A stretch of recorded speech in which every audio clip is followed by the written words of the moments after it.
Welcome to the deep dive. Today, we're really getting into some quite powerful stuff. Imagine this, a world where fitting in, where compliance is basically sold as freedom. Yeah. And every move you make is tracked. And, well, if you don't fit the mold, you're kind of cast out. Labeled things like useless eaters. It's quite a picture, isn't it? It really is. It grabs you immediately. So we're going to explore that kind of world through excerpts from The Last Gate, A Return to Sovereignty, specifically the first episode, also called The Last Gate by Hollywood Walker. And our mission today really is to unpack this story of, well, defiance and this really personal search for sovereignty when everything around you seems geared towards control. Right. Stepping outside that system. Exactly. What does it actually mean to do that? To build something new when, the old world's noise is still kind of there in the background? Yeah. That's the core question, I think. Okay, so let's paint the scene from the source material. We have this lone figure, right? Walking away from the ruins of the city once called Hollywood. He's passing these biometric gates, these flickering billboards, still pushing the message, compliance is freedom. Wow. And the drones, they're not tracking him anymore. He's been labeled a useless eater, a relic of the analog age, basically kicked out by the ruling oligarchs. So what kind of world is this he's leaving? It sounds both super advanced and really backward at the same time. It's a chillingly efficient system, isn't it? I mean, the whole idea of being cast out, called a useless eater by these oligarchs, it says so much. Yeah. It suggests a society that's basically boiled down human worth to like pure productivity and just obeying the digital rules.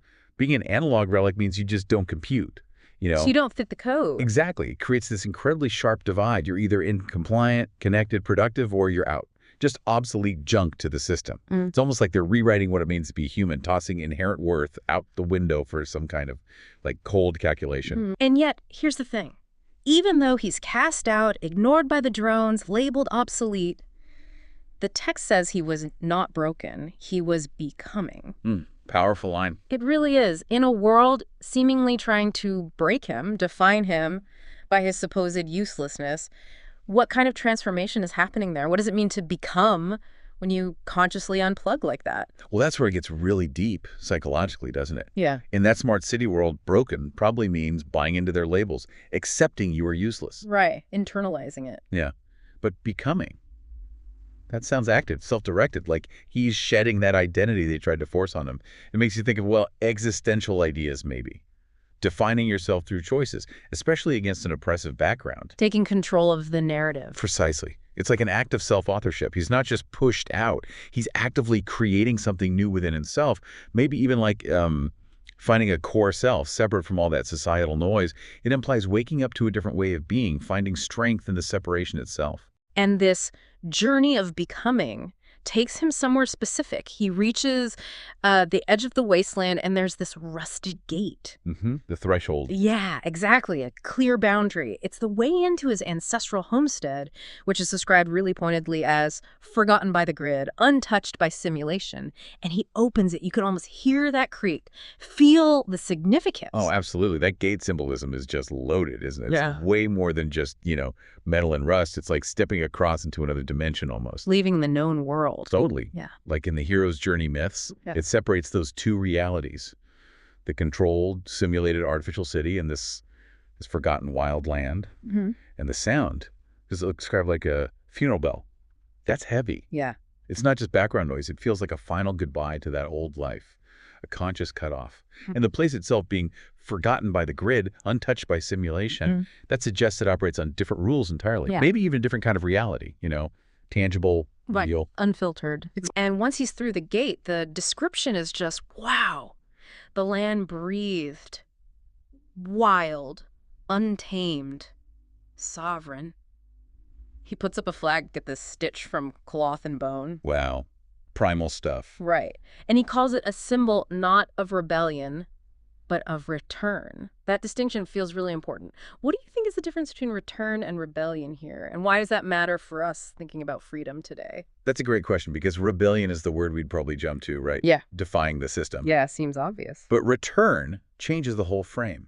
Rebellion often means you're still fighting the system on its terms, trying to change it or overthrow it from within, maybe. Okay. A return, though, that suggests going back to something older, something fundamental that was lost or buried, maybe something that exists outside the system altogether. Like uncovering something original. Kinda, yeah. Think historically, a rebellion might try to fix a bad government, but a return might be more like trying to reestablish a whole different way of living based on, I don't know, ancestral ways or natural law. So for the listener, it offers this other path. Maybe freedom isn't always about fighting the power directly. Right. Maybe sometimes it's about choosing a different ground entirely. Yeah. Reclaiming something inherent that the system doesn't even recognize. Sovereignty here isn't something the smart city grants or denies. It's something intrinsic you have to reconnect with. He's not trying to fix the city. He's building something else based on a different foundation. That night, he's alone there in this wild place, and he lights the first fire. And the text is specific, not for warmth, but for memory. Ritualistic. Definitely. And he speaks out loud, but not to others, but to the land itself. He says, they cast us out, called us obsolete, but here we begin again. There's a real solemnity to that. There absolutely is. Linking that back to, human history, fire, especially for memory, talking to the land, that's ancient. Foundational. Yeah. Fire is community, stories, ritual, it's knowledge. So doing this emphasizes a really deep, maybe spiritual tie to the past, to nature, that's completely opposite to the synthetic world he escaped. It's like laying the first stone for a new way of life, one where that connection to the earth and maybe ancestral wisdom is primary. He's not just claiming territory, he's kind of reconsecrating it, building a relationship based on respect, not just use. But even there, in his sanctuary, the old world creeps in. The ghosts of the smart cities still lingered. These faint broadcasts on the wind, whispering things like, upgrade your citizenship, report non-compliance. That constant background hum of the system. How does he push back against that psychological pressure? He does some very deliberate, almost ceremonial things, doesn't he? Yeah. To set boundaries against that noise. First, he walks the perimeter, actually marks the soil. Physically defining the space. Yes, asserting this new reality, drawing a line. But then, the really profound bit, he buries the first artifact, a scroll of pre-digital law sealed in wax. Wow. What do you think that signifies? Pre-digital law. It's not just symbolic, it's foundational, like you said. He's setting up a different legal and moral framework right from the start. Pre-digital law. I mean, that could mean a lot of things, right? Maybe natural law, universal principles. Or common law, based on tradition. Could be. Yeah, either way, it's definitely not compliance is freedom. It's rejecting that whole twisted logic. By burying that scroll, he's grounding his new sovereignty in something that came before all the control.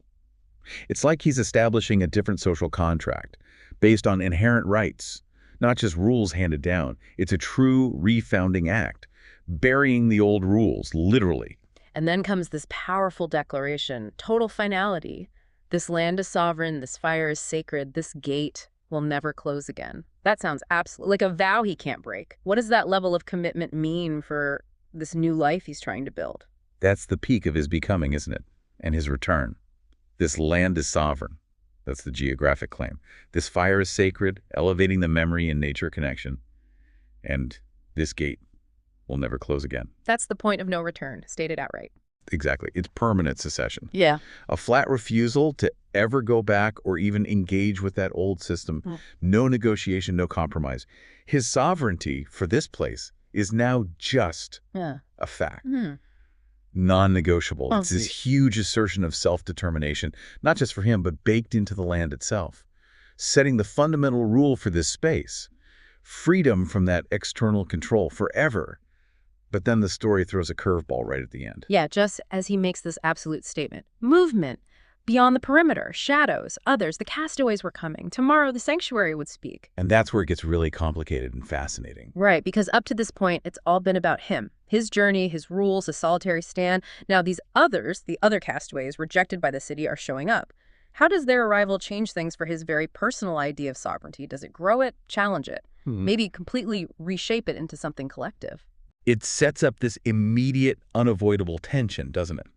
He's built this zone of pure individual autonomy, his personal refuge. But the second others walk in, well, that changes everything. Sovereignty for one is different than sovereignty for many. Absolutely.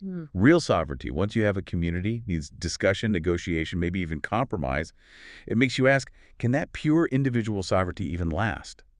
Or does it have to become something shared once others arrive?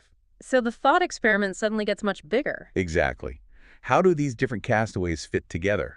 What kind of agreement, what kind of society emerges from this group of people who only share the fact that they were rejected? Will his pre-digital law work for everyone? Or will they need new rules? Right. It brings in all the messy, complicated parts of building a community. Resources, shared values, justice, defense. How do you govern this new space? It's like moving from a lone hermit to the founding of a village or a tribe. That line, the sanctuary would speak, it suggests more than just him talking. Yeah. It hints at a collective voice, maybe a shared identity forming out of all these individual acts of defiance. And it touches on those classic political philosophy questions. You know, how do free individuals agree to form a society? What kind of structure works? This is like witnessing the very first step of that process. So pulling this all together, what's the takeaway for us, for you listening? We've walked through this really potent story from Hollywood Walker, rejecting total control, claiming a very personal freedom. And it's a freedom found not just in fighting back, but in this idea of return, returning to the land, to older principles, to something more untamed and self-directed. And that idea of building a sanctuary outside the main system, especially one based on pre-digital law, connection to the land, to memory, it really is a powerful thought experiment for today, isn't it? It really is. It makes us think about what real autonomy actually looks like, not just for one person hiding out, but for a group trying to create something new, something different from the ground up. It's about self-governance in its most basic form.